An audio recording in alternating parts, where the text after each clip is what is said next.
casos você acha que o aborto deveria ser legalizado também? Agora acontecem os imprevistos, como você tá transando com uma pessoa, a camisinha estoura, de uma hora para outra você fica grávida. Às vezes a criança está perfeita, nem tem algum problema, mas você não tem estrutura, não digo nem financeira, mas psicológica de criar aquela criança. Com 18 anos, uma ex-namorada minha teve que fazer um aborto, mas era uma coisa que tinha necessidade. Então, se fosse legalizado, você ia numa clínica especializada e os seus riscos de vida também iam ser muito menores, porque todo mundo aqui falou, eu conheço uma pessoa que fez o aborto, né? A gente conhece a pessoa e é ilegal.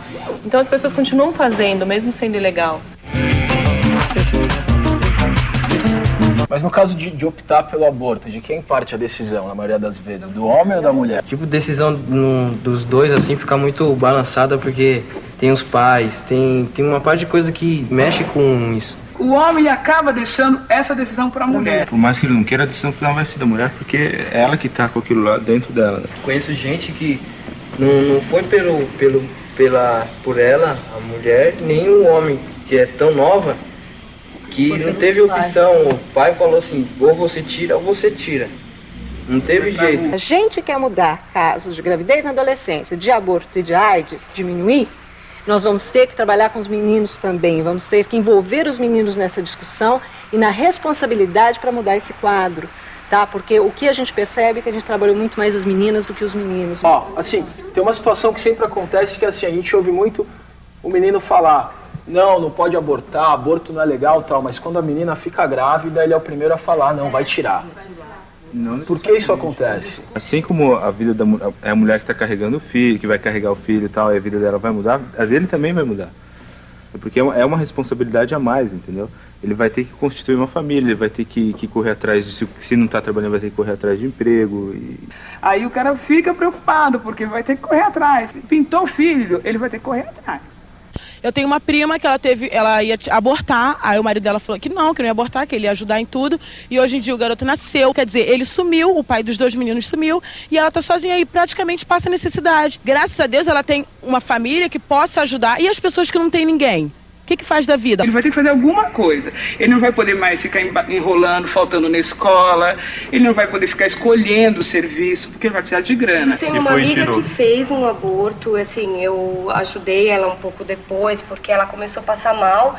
E ela fez esse aborto escondido da mãe. Eu conversei com ela, eu falei, eu acho que você tem que conversar com a tua mãe, porque ela começou a se complicar em termos de saúde mesmo. O que a menina sente nessa situação? Então, ela se complicou em termos de saúde física mesmo.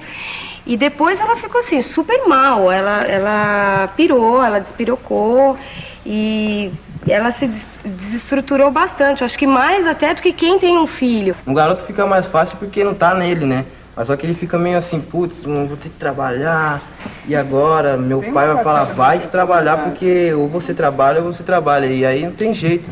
Vocês acham que é diferente, o menino age diferente quando é uma namorada ou quando é alguém que ele transou uma vez? Não tem nada a ver com isso, foi uma noite qualquer, aí Só foi uma vez. Eu acho que quando é uma namorada, o homem intervém mais ainda, assim, ele tem o direito de chegar claramente e falar ou vamos ter ou não vamos. Só que quando é uma outra pessoa que ele conheceu, esse direito eu acho que acaba ficando sozinho pra ela. Eu acho que depende também muito do cara. Mas eu acho que cobrar muito do homem, assim, no sentido de, olha, a sua vida vai mudar, a responsabilidade, olha o que você fez, você engravidou, os seus pais, o pai dela, o dinheiro. Acho que tudo isso faz com que a situação cresça muito mais. Um filho, de repente, não é...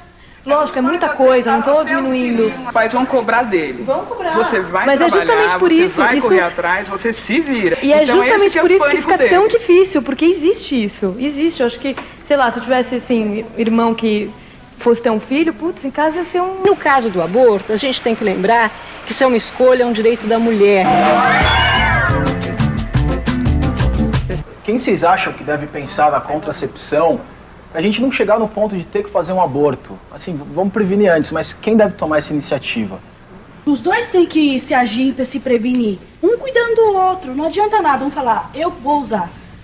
Os dois têm que ter a iniciativa junto, um cuidando do outro. Antes de você tirar, de você pensar, vou abortar, então peraí, se protege antes. Acho que se existisse conversa maior, e principalmente com os pais na escola, eu acho que aborto ia ser uma outra coisa, entendeu? E as pessoas realmente estão bastante desinformadas. E que se a gente quer mudar alguma coisa, a gente tem que investir em educação, em saúde, e se transformar essas coisas em políticas públicas. Eu acho que teria que ter um investimento do governo em campanhas. Não é para fazer para riquinho, não. O mendigo que a gente está retratando aqui, ele não tem televisão para ver isso. A gente está falando de pessoas que simplesmente não conseguem nem pensar nisso, né? Não tem realmente condições. E além disso, elas vão ter o filho porque elas não têm como tirar e elas não vão conseguir criar. Né? A gente tem que dar opção para essas pessoas, não para o pessoal que está sentado aqui debatendo, porque realmente a gente tem condições de definir, de decidir. Com tanta campanha que tem, acho que duvido que uma pessoa nunca tenha ouvido falar da camisinha. Hoje eu acho praticamente impossível. Eu acho que o mundo é muito mais do que isso aqui. É muito maior. Tem gente que não come, tem gente que nunca foi pra escola, tem gente que não tem pai, que não tem mãe. Camisinha. Que o cara não tem mãe e vai pensar na camisinha. No caso do aborto, a discussão muitas vezes vai para aquele a favor, é contra. Não é essa a questão. Tá? A questão é o seguinte, ninguém é favorável ao aborto. Ninguém quer que o aborto aconteça, mas existem casos que ele acontece. Tá? Como é que a gente pode prevenir isso? Num primeiro momento, se a questão é o aborto voluntário, né, uma pessoa que faz uma interrupção voluntária, eu fico me perguntando até que ponto essa pessoa conhece os métodos, até que ponto essa pessoa tem acesso a esses métodos e, no caso do método falhar ou naquela hora não rolar, se ela sabe que existe contracepção de emergência. Eu queria dizer uma coisa, nossos problemas são em todos os lugares, tanto da sociedade como da gente mesmo. Então, se a gente quer mudar alguma coisa, a gente não tem que esperar do governo, a gente tem que primeiro começar a mudar a nós mesmos. Depois, para mudar as pessoas de dentro da nossa casa, tentar uma mudança dentro da nossa casa, para depois exteriorizar isso, tentar mudar isso onde a gente trabalha, onde a gente estuda, no lugar onde a gente convive. A gente não pode ficar esperando cair do céu, que não vai cair nunca. Hoje em dia ainda acontece muita coisa que a gente que está aqui não faz nem ideia de que ainda aconteçam certas coisas no nosso país. Ela não tem cultura, se ela não tem informação, ela nem sabe dessas campanhas. Ela não sabe aonde procurar. Então falta difundir isso. A decisão é dos dois, sim, mas falta também uma maior divulgação, onde você vai achar, como, porquê, como usar. Um planejamento familiar para que nós possamos ter cidadãos de respeito e criar crianças para um futuro melhor. A gente de escola com informação que está engravidando, falta também muita consciência, saber que tem que usar e pronto.